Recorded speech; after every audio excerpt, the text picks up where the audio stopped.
Good morning and welcome to another episode of Pep's Corner. Today we will continue our book, The Westing Game. We will read from chapter 26 today. We are still in week 17. We are on day 2. Our focus and purpose for reading has been posted on the screen, so make sure you have your book in hand and are actively reading and following along. Remember, boys and girls, to reread a second time so you are coming to shared reading, fully prepared to engage in instruction. Let's begin. Chapter 26. Turtle's trial. Who was furious? Haven't we had enough game playing? He complained. And led by a confessed bomber, no less, Judge Ford rapped for silence with the walnut gavel presented to her by associates on her appointment to a higher court. Higher court. This was the lowest court she had ever presided at. A 13-year-old lawyer, a court stenographer who records in Polish, and the judge in African robes. Oh well, she played Westing's game now. Now she would play Turtle's game. The similarity was astounding. Turtle not only looked like her Uncle Sam, she acted like him. Ladies and gentlemen, Turtle began, I stand before this court to prove that Samuel W. Westing is dead and that Sandy McSuthers is dead. But Crow did not do it. Pacing the floor, hands behind her back, she confronted each of the heirs in turn with a hard stare. The heirs stared back, not knowing if they were the jury or the accused. Grace Wexler blinked up at her daughter. Who's that? The district attorney, Jake replied. Go back to sleep. Now frowning, now smiling, a secret smile, Turtle acted the part of every brilliant lawyer she had seen on television who was about to win an impossible case.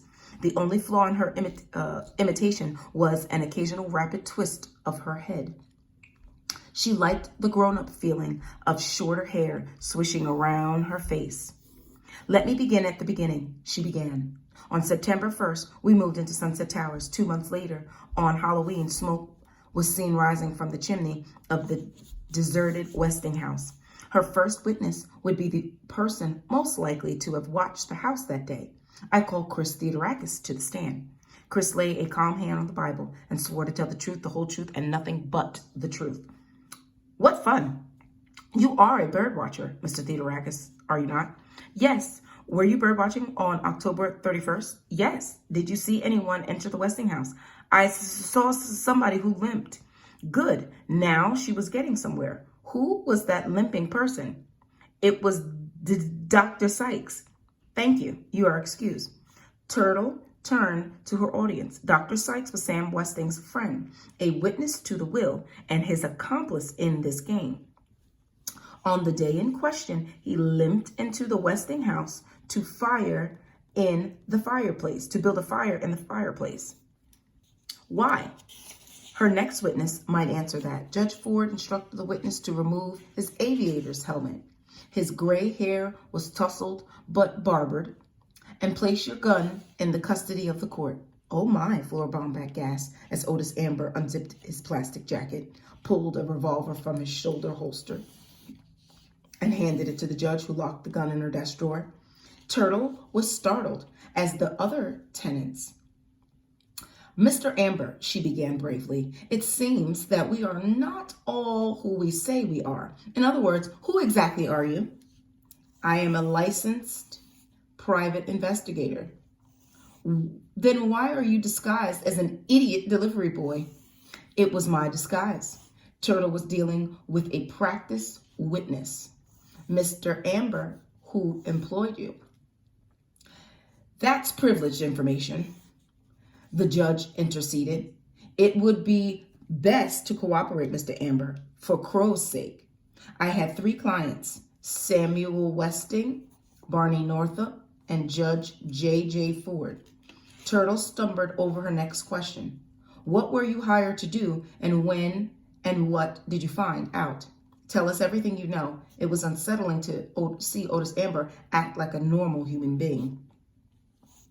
20 years ago, after his wife left him, Samuel Westing hired me to find Crow, keep her out of trouble, and make sure she never used the Westing name.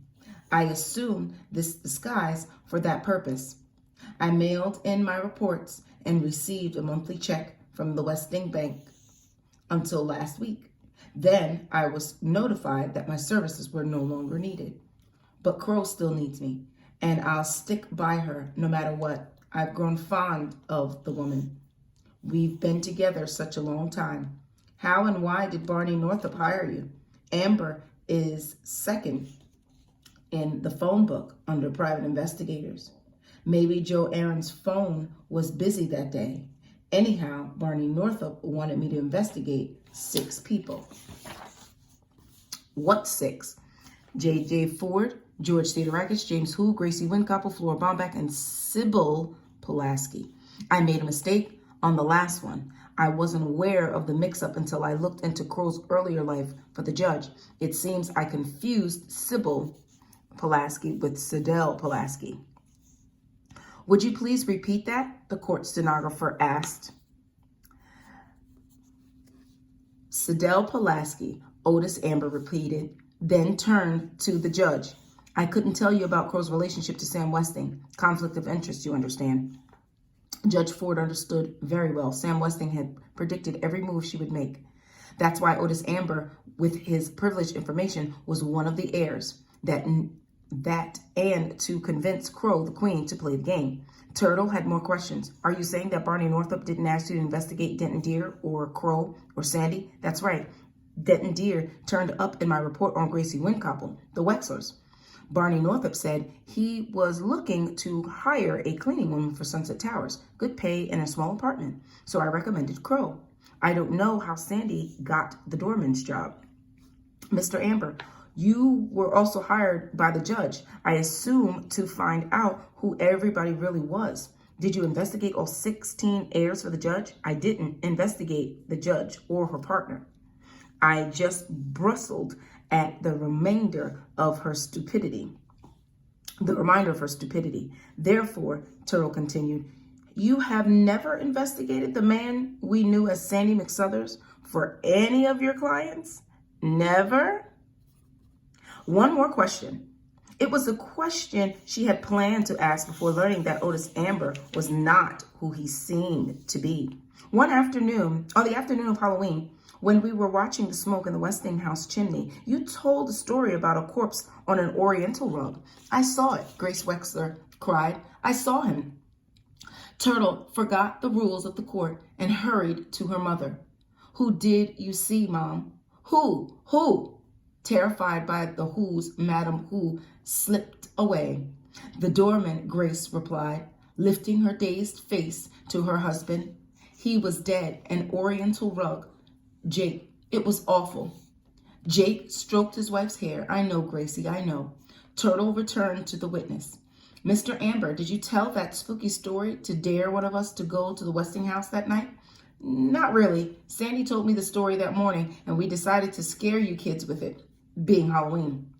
Thank you, Mr. Amber. You may step down. Step down was a term used in court. The floor was level here. Turtle turned to her baffled audience. A fire was started in the fireplace to call attention to the deserted house.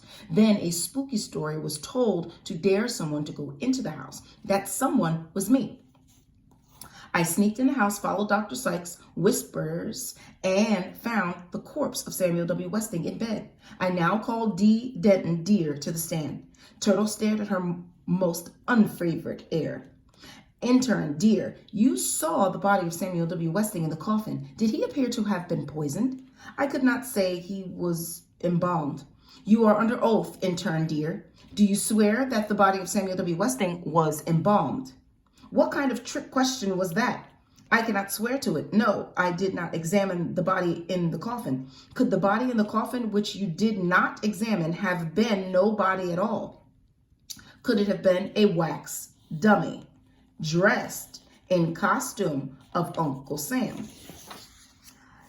I am not an expert on wax dummies. Yes or no? Yes, it is possible. Anything is possible. What's the brat driving at? Or is she just trying to make a fool of me? Intern Deer, you may not be an expert in wax dummies, but you are an expert in medical diagnosis. And you did examine the body of Sandy McSuthers, correct? Yes to the first question, no to the second. I did not examine Sandy. I tried to make him comfortable until help arrived. He was still alive when Dr. Sykes took over. Turtle turned quickly to conceal her smile. But surely you saw enough symptoms to make one of your famous diagnoses. She peered at the judge from the corner of her eye. The last word didn't sound right. Coronary thrombosis, the intern diagnosed. But that's just an educated guess. In simple language, heart attack. Then Sandy could not have died of an overdose of lemon juice, which is what I saw Crow put into that flask. Turtle could have called on Angela to testify to that, but she didn't want her screwy sister confessing all over the place. I never heard of anyone dying as a result of lemon juice consumption, the expert replied. One more question, intern dear. Do you swear that Sandy had a bruise on his shin resulting from a kick? Absolutely. I should know, having been the recipient of such a kick myself. You may step down. I call Sidel Pulaski to the stand. Sidel Pulaski. Overcome with excitement, the secretary had to be helped to her feet for an oath taking.